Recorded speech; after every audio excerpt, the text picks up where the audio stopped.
जय जुड़ीन सभी को। एक बार पुनः आप सभी का मैं नेहा प्राकृत की ऑनलाइन पाठशाला में हार्दिक स्वागत करती हूँ। तो आइए आज की कक्षा की ओर बढ़ें। तो उससे पूर्व अपने गुरुदेव को हम नमन करेंगे। बोले परम पूज्य प्राकृत मर्मज्ञ मुनिवर प्रणम्य सागर जी महाराज की जय। तो चलिए आज की इस कक्षा में हमें सीखना है क्रिया विशेषण।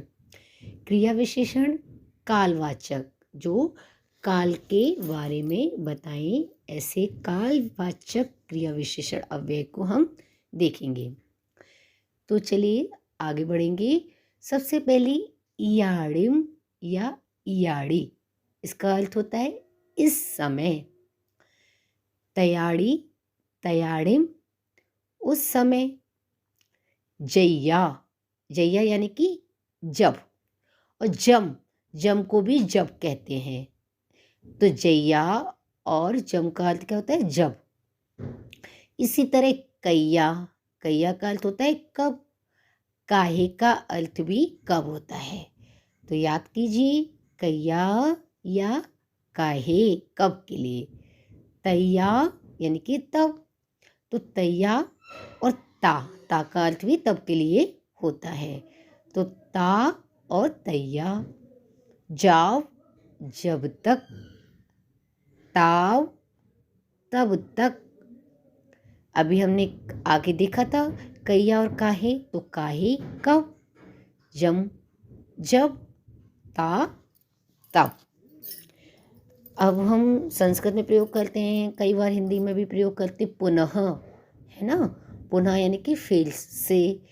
तो पुनः नाक के पीछे की जो विसर्ग थी उसका लोप हुआ, उसका ओ हुआ और ना कढ़ा हुआ, तो पुड़ो इसका अर्थ होता है फिर। एकसियम एकसी एक या और एगया, इसका अर्थ होता है एक समय में। एकसियम एकसी एक या एगया। कलिम अर्थात आने वाला कल या बीता हुआ कल।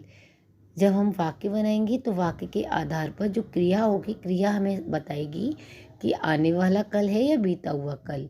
कलिम का जब हम प्रयोग करेंगे। सुबह आगामी कल। पगे प्रातः काल। अज या अजम आज के लिए, है ना। अध्य प्रयोग करते हैं। ध्य ध्य का क्या बन जाता है अदज और झ में परिवर्तन हो जाता है। जैसे आपने विद्या सीखा था, विद्या का विद्या हो जाता है, उसी प्रकार अध्य अध्य का क्या हो जाएगा अज या अजम। पायम प्रभात। सायं सायं तो हम वैसे भी प्रयोग में करते हैं संध्या समय। पैदिड़म प्रतिदिन। ड़त्तम ड़त्तम रात के समय। दोसा रात में। ड़त्तम रात के समय, दोसा रात में। तो इस तरह से हम इन कालवाचक क्रिया विशेषण अव्यय को सीख सकते हैं। इसी के साथ जय श्री हिंद, धन्यवाद।